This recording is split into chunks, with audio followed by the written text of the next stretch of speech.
Hello everyone, this is Aussie Elect. Merry Christmas. I'm finally back. I thought it'd be a good idea to come back at the Christmas season. I was a little bit burnt out after the Queensland election, but I thought it was high time to make a prediction. I know another news poll quarterly is going to come out in like a week. I'll do another video about that, and I'll be also doing the videos that I promised that I would do, which would be a state-by-state analysis, including the territories as well. I will get to that, but first I want to do another prediction. It won't be quite as detailed as the last one I did because the last one was the first prediction I had done in ages, but I want to go over what in my predictions I think is different now. So since the last video, a couple of things have happened. One of the things is that Antony Green has given out the updated margins based on the redistributions. So a lot of these are sort of like experimental or creative. Because of the borders changing, there has to be some guesses made on exactly what the margins are. Menzies, for example, has become a notional Labor seat. We've got Bennelong here becoming a notional coalition seat. And then we've got the new seat here, Bullwinkle, which is a notional Labor seat. So this will be important for how we judge things. I want to quickly look at these seats here, which is the Labor versus Green seats. You've got some really close margins here in McNamara, Richmond, and a closer margin here in Wills than last time. Cooper also, I think, might be a bit closer too. So you have obvious Greens target seats here. Also, Aeforecast popped up between the last video and now, I believe. And it's basically been sort of downhill as time has gone for the Labour Party. I think there was a time when the Labour Party were actually in a slightly worse position where the coalition were on 50.9%, so they've gone down a little bit since then. But the two-party third is clearly, according to Aeforecast, and a lot of other averaging too of polls, the coalition are ahead. But according to Aeforecasts, Labor are ahead on the seat tally. And of course, we had the new MRP by Redbridge. I was going to do a video on this, but I got a bit lazy. This MRP was very interesting. It shows that there is more downward trend against the Labour Party. They're winning comfortably in more seats in the coalition, but the seats that they're ahead, they are actually behind by 5 seats. There's 14 seats too close to call. So it is looking quite dire for the Labour Party, and this MRP predicted that there was a 98% chance of a hung parliament with only a 2% chance of a coalition majority. And a big thing that it noted here was the coalition were mostly up in provincial and metropolitan outer suburbs areas. That's where the coalition is doing well, and Labor are doing worse in the outer suburbs. And the coalition's vote in the inner suburbs or the inner city hasn't really changed that much. Also note here, the Greens sophomore, which is the Greens that were only elected last election, have had about a 2% swing towards them. So the Greens in Queensland are looking reasonably safe according to this MRP. Right, so let's go over all the seats I think are going to flip, starting with the Northern Territory. So Solomon, this is Darwin and Palmerston. There is a redistribution for this, but it hasn't been completed. But most people expect that the redistribution will basically just have Darwin and Palmerston as their own electorate, which is Solomon, and then the whole rest of the Northern Territory will be Lingiari, basically. Darwin was where we actually saw like the huge swings at the Northern Territory election, but it's also, Solomon is where the Labour Party have a higher margin. I believe it's about 8%, whilst Lingiari has a smaller margin, a couple of percentage points, but then there was less kind of swings in the Territory election. My guess is there'll be probably about like a 6 or 7% swing in Solomon, but Labor will maintain the seat, and there will be a 3% swing in Lingiari, and Labor will lose the seat. So I'm going to give that one to the coalition. But there's a good chance that Labor could keep both seats, or there's a good chance that both seats will go to the coalition. I think it really depends on how the people of the Northern Territory view the coalition's job have done on crime, if it really is Labor's fault, or if it's sort of like an issue which can't be solved like really easily. And I think maybe if that's the case, people will give Labor a little bit more slack. But people took out their baseball bats and beat Labor with it at the territorial election, so maybe they won't need to do it as hard in the federal election. I'm still going to give that to the coalition, although I would give that seat sort of like a maybe chance. I'm not entirely sure. South Australia, this could definitely stay the same. I don't think that the coalition are going to win Boothby. MRP did not suggest that. Sturt is one of the few seats that I could see Labor actually picking up. I don't believe South Australia is having this huge like anti-Labor trend like a lot of states are having at the moment. If you look at the per capita growth per state, SA has stayed pretty flat, which is obviously not as bad as like Victoria or New South Wales, as you can see here. The state government is also pretty popular there. So I think it's more than likely that South Australia will stay the same. I also predict there might be a sort of a swing on towards one nation in some of these outer suburban and regional seats. So Grey, Barker, Spence, maybe even Kingston and Mayo. Really, immigration is easily becoming the biggest issue of this election. I think nuclear and energy, I guess, comes a second. Immigration is really a hot topic. That's the one big thing that I think is helping both One Nation and the coalition pick up votes in these outer suburban areas. They tend to be the most anti-immigration of the country. They also tend to be the people with mortgages who are feeling the bite of interest rates, and a lot of them are blaming them on immigrants causing inflation. So that's what's causing this outer suburban trend. I don't think seats like Spence and Kingston are going to go to the coalition. I think there's going to be a bit of a swing against Labor there, but I think this is also where parties like One Nation will actually do pretty well as well. Now, WA, Bullwinkle. This is the brand new seat in WA. And if we go back to the margins, it has quite a small margin of 3.3%. You've also got Tangy up here with an even smaller margin of 2.8%. The difference is that Bullwinkle is sort of like one of these like pseudo outer suburban / regional seats. So I think that's where the swing is going to be on. It also doesn't have like the benefit of a sophomore effect that Tangy will have. So I do believe that the coalition will pull Bullwinkle, and Tangy is a bit of a question mark. I think I gave it to the coalition last time I did one of these predictions, but I'm going to leave it for now. There is also the case of the seat of Moore, where Ian Goodenough was rejected from pre-selection and I believe is going to run as an independent. I don't think he's going to win. I think the coalition will win it back, but that is definitely going to make that seat interesting and one to watch. Queensland, there could absolutely be no change here as well. So Blair is one that people were talking about. It does fit that profile of being an outer suburban seat. It's quite low income. I'm not sure if mortgages are such a huge thing there. I know there's a lot of like public housing there, but the MRP does not point to that falling to the coalition. I don't believe the one earlier in the year said so either. It also was one of those seats that Scott Morrison failed to win back in 2019 when there was that huge swing in Queensland. The other question is Moreton. I think at this stage, I don't think the Greens are winning it. There was talk a couple of months ago that there could be a chance. I don't think after that Queensland election that the Greens have much of a chance in Moreton. I do think the Greens will retain all three of their seats, as the MRP is predicted. The Aeforecast is also predicting the same thing. I just think that sophomore effect will help Greens retain all those seats. And it's not like the Queensland state election where like the federal Labor Party are actually like going to the left to try to squeeze out the Greens. That's absolutely not happening at all. Albanese has been really moderate, so I don't see that same effect happening where like the Labor Party are biting off the base of the Greens. So I think Queensland will actually stay exactly the same. I mean, Leichhardt, I don't think that's changing either. I don't think anything's changing in Queensland. I don't think One Nation are going to do particularly well in Queensland on any particular seat. They weren't able to win a seat at the state election. Don't forget Peter Dutton is from Queensland as well, so he's easily going to retain Dixon. I don't think there's going to be any change in Queensland. Now, we completely forgot about Tasmania. So there's two seats I want to talk about here, and that is Lyons and Braddon. Now, Lyons is one that the MRP predicts will go to the coalition, although there was a poll a couple of weeks ago which suggested that the Labor Party will keep that seat. I know Rebecca White is running in that seat for Labor, and she is quite popular. If we go back to this graph, Tasmania has actually had an increase in per capita growth. It hasn't been that much. It's like been like annually 0.75%.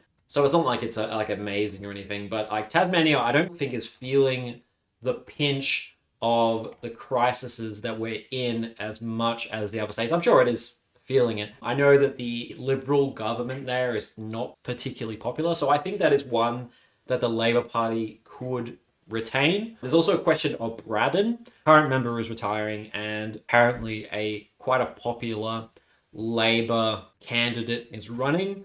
So that is one that I wouldn't count out. I'm actually going to leave Tasmania the same. Now let's go to Victoria. Now, last time I actually sort of just walked past Aston. I said, oh yeah, Labor are going to retain that sophomore effect, blah, blah, blah, blah, blah. I don't think that's the case anymore. MRP is not pointing to that. The Aeforecast side is not pointing to that. It's looking like the coalition will easily win back Aston. Look, there is also a chance that the Labor Party could pick up either Menzies or Deakin. Those are the other two seats that I think, there could be a chance. I don't think it's going to happen. So as we discussed earlier, Menzies is now a notional Labor seat, but I think there could be a swing against Labor there, and that will help the coalition retain that seat. The other seats that are sort of on the chopping block that have been discussed, and there's quite a few in Victoria, is Chisholm, which I believe the MRP might have given to the coalition, or at least it was too close to call, Bruce, Hawke, Corangamite, and McEwen. Out of all of those, I think the most likely one to go to the coalition is McEwen. Although I think it's likely that one of the other ones I mentioned, quite possibly Chisholm, is another one that could go to the coalition. So if I was to pick one, I'll pick Chisholm. Just to sort of like even it out over like 4 different seats. There's also Casey, which the MRP is saying is sort of too close to call, and it is surprising because it's sort of one of those like outer suburban regional seats. But maybe it's gotten like some demographic shift or something like that. I think it's going to stay with the coalition, but it is interesting that this seat is not becoming like a liberal stronghold. But yeah, I think the coalition will win 2 seats here off of Labor. Editor's note, that's 3 that the Labor Party will lose to the coalition in Victoria, including Aston. On average, I mean. As for these independents, right, there's Russell Broadbent and Monash. I think there might be another independent in Monash who's running or something like that. But he is, I think, running again as an independent. I think the coalition will retain that seat. But there are some independent campaigns in Wannon and Nichols. Both got sort of close last time, I believe.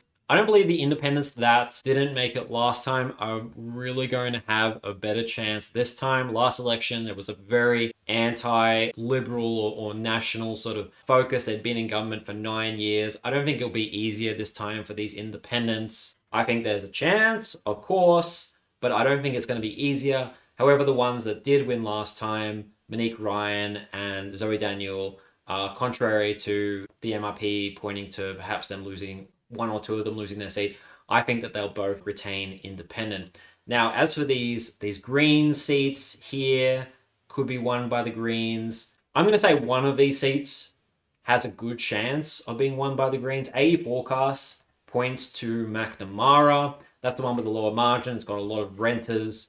The MRP doesn't say so, but I'm going to suggest that perhaps McNamara could go to the Greens. I know there was also a story in Gorton of where like there was like a pre-selection fight, and I think like somebody is going to be like parachuted in that seat, someone who's not a local or something like that, and maybe that might give an independent a chance to win a seat there.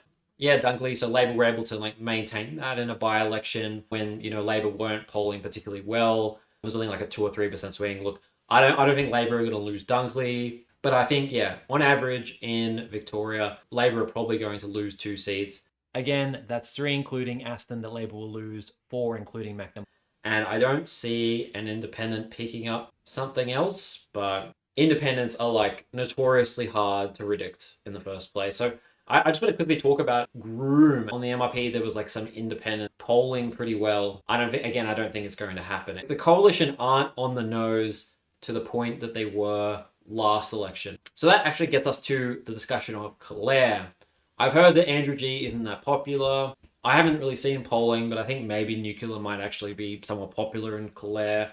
The MRP is pointing to the coalition winning that one back, so I'm going to say that they probably will. There is a independent challenge in Cowper, but again, I have to say I don't think it's going to happen. So the seats where Labor are in trouble here include Gilmore, which I think they're going to lose.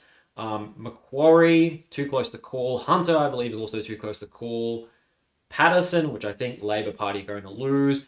Robertson, which I think is definitely line ball, but I think the member there is relatively popular, Gordon Reid. Bennelong, I think also Labor's probably going to lose that one. Bradfield, I actually think Nicole Bull is going to win that one. It's a small margin. The ideology of that seat, it's kind of changing. Talia Tink is deciding whether or not she wants to run either in Barara, I've heard, or in the Senate. Another editor's note, she says that she isn't going to run for any seat in the House, although she wasn't really clear about exactly what her plans are going to be. I guess she doesn't live near Bennelong. I guess that's why she's deciding not to run in Bennelong. The seats of Werriwa and Macarthur are apparently also lineable. Again, like these outer suburban seats, I'm going to leave them not going to the coalition. And then Watson, there's that like Gaza independent. That's a real big question mark for me. Like, I think Tony Burke is relatively popular, so I don't think that's going to change. And generally, I think these Teal independents who won their seats last time are going to hang on.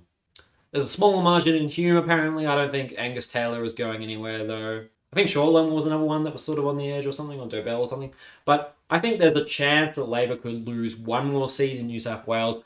I don't know which one. I've already given the coalition 3 seats in New South Wales. If we want to go with the coalition winning the two-party preferred, and we see sort of Robertson as like the bellwether seat, I mean, bellwether doesn't necessarily actually mean who wins the two-party preferred, because I think in 1998, like, Robertson went to the coalition and the Labor won two-party preferred. But anyway, we could give Robertson to the coalition, and that is pretty much my prediction, which is Labor on 68 seats, the coalition on 65 seats, 10 independents, Greens 5, Centre Alliance 1, Capita 1. So yeah, I do agree with the MRP people. They say that New South Wales and Victoria, particularly sort of the outer suburbs of Sydney, Melbourne, and I guess Newcastle, is where the election is going to be won and lost.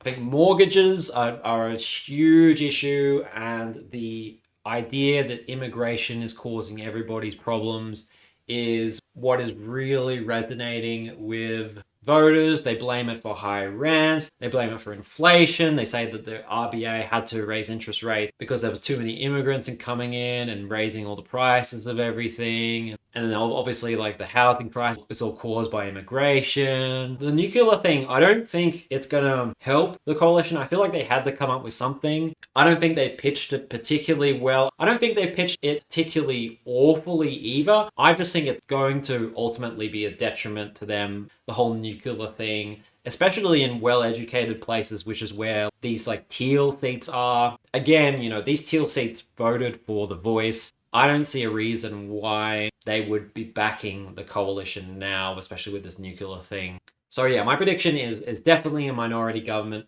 On these numbers, I think that probably the coalition will slightly edge out on two-party preferred. That might have some impact on who they choose to form government with. With seats like this, there really is no mandate for either of the major parties to form government. It really is probably down to the independents having a list of things that they want and who can offer the most out of the things they want. And maybe the independents will consider who they form government with in a block. Maybe not. Maybe they'll all be individual. I can imagine Allegra Spender, she seems to be like really aligned with the coalition. I can imagine that she will go with the coalition. I can imagine someone like Andrew Wilkie would not want to go with the coalition. The Greens will obviously not go with the coalition, but the Labor Party would not want to form government with the Greens. So the Labor Party would still look to form government, get confidence supply agreement from these independents. So this is pretty similar to the Aeforecast map. We'll just like quickly take a look at that and see sort of how that differs from my predictions. So this one also mentions Richmond, which has like a 40% chance of the Greens to win. I don't think they're going to win there. I think like a lot of that was like sort of climate change stuff. I don't think it's like as big of an issue this election. They have the coalition winning McEwen, which I agree with. It has the Labor Party hanging on to Lingiari, which I guess is fair enough. The Labor Party also hanging on to Robertson, which is also fair enough. The coalition winning Bennelong, Labor hanging on to Tangney, the coalition winning Lyons, which I think is fair enough. The coalition winning Bullwinkle, which I think is fair enough. Coalition winning Gilmore, which I agree with.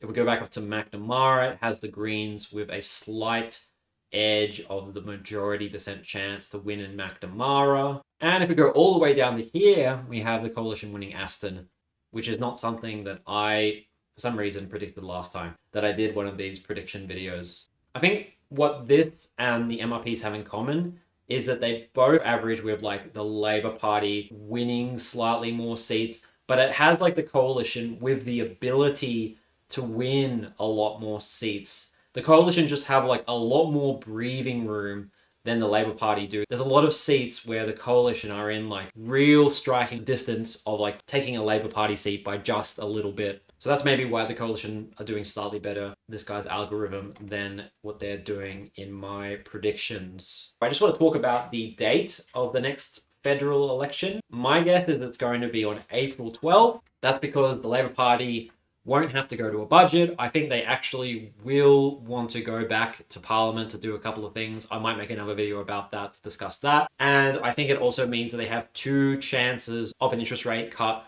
first in February and the second in April. They really don't want to do another budget. I think they don't want to deliver this massive deficit. I think it will look bad. I think it will look much better for them if they just say our last two budgets have been surpluses, and then like other dates are not quite as suitable, like in March, like it conflicts with like the WA state election, and if they have to move the date to that, it's going to be a bit awkward. Or if they have to like do the campaign like during that election campaign, it's going to be awkward. So April 12th is my guess. If I could put money on it, I would put money on it. Oh, we didn't talk about the Senate. So my prediction for the Senate hasn't actually really changed since last video. I think even last video, it might have been after Jared Rennick decided to run as an independent, which means it will deflate the coalition vote in Queensland and it will allow the left to win a collective 3 seats. There's also a question of like whether Malcolm Roberts will actually win a seat in Queensland. I think he will. I think the One Nation vote is up. I know it's like up like across the country, not specifically in Queensland, but I think he'll win another seat. I mean, people saying like, oh, Pauline Hanson only barely won last time, but oh no, I think she'll win again. Now, I know that Fatima Payman has her own party now, and I know Tammy Tyrell also has her own party, and obviously David Pocock always had his own party, but I'm still calling them independents. I'm sorry. I just can't be bothered putting like extra parties on this. And unfortunately for Fatima Payman, I don't actually think she's going to win another Senate seat anywhere. As I said, nothing really much has changed. I think that the Greens will win a seat in every state. I think the coalition might do a bit better than last time. I think there's a chance that the coalition could win 3 seats in Victoria. But this last seat in these 3 states, I think there's a good chance that One Nation will win up to 2 of these. So I think they'll probably win in South Australia because on I think all of the most recent news poll quarterlies are doing really well there. These last 2 seats, I think like the Libertarian Party might have a chance here. Like legalized cannabis have like a really tiny chance to win the last seat here. But it's going to be either coalition or One Nation for these last 2 seats. According to those charts earlier, Victoria is having some economic strife. So that's what makes me think that probably One Nation have a chance of winning this last Senate seat here. And then in Western Australia, yeah, I'm just going to say that the last seat will be won by the coalition. So now that like there's a chance that the coalition can form government, I guess it's appropriate that we look at how they're going to go to pass legislation. So 29 here plus One Nation, that's 33, plus 34, 35, and then so they basically need all of the crossbench, not including the Greens, to pass anything. So it would be a bit better if they were able to win this Senate seat as well. It'll be tough times for the coalition, I think, if they try to form government, just because the Senate is not going to be easy for them. But that's been the case like after the 2013 election and the 2016 election. 2019 election wasn't so bad, but it still wasn't, like perfect for them. So difficult times ahead in the Senate for the coalition if they want to form government. The only way that their bloc could get more seats than this is if like they win like 3 seats in Queensland, in which case, they could pass legislation without needing like Lydia Thorpe, but they would need everybody else again, apart from the Greens. So yeah, at the moment, I am predicting not a great time for either major party, Labor especially in the lower house. My best guess is that Labor Party at the moment will win about 68 or 69 seats. Last prediction, it was 70. So not a huge change since my last prediction in September, but it is going down for them, which is why some people are suggesting that they should call an election as early as possible. But I think there is some things that they want to get to first before they do it. So again, I'm predicting an April election. As I said, I will be doing videos on each state and territory, talking a bit more in detail about things. There's also some other videos that I want to do on some things like, for example, like how I would reform the electoral system in the, the lower and upper houses. So lots of fun stuff coming for this channel. I am sorry for the big break. Thank you for watching, everyone. Goodbye.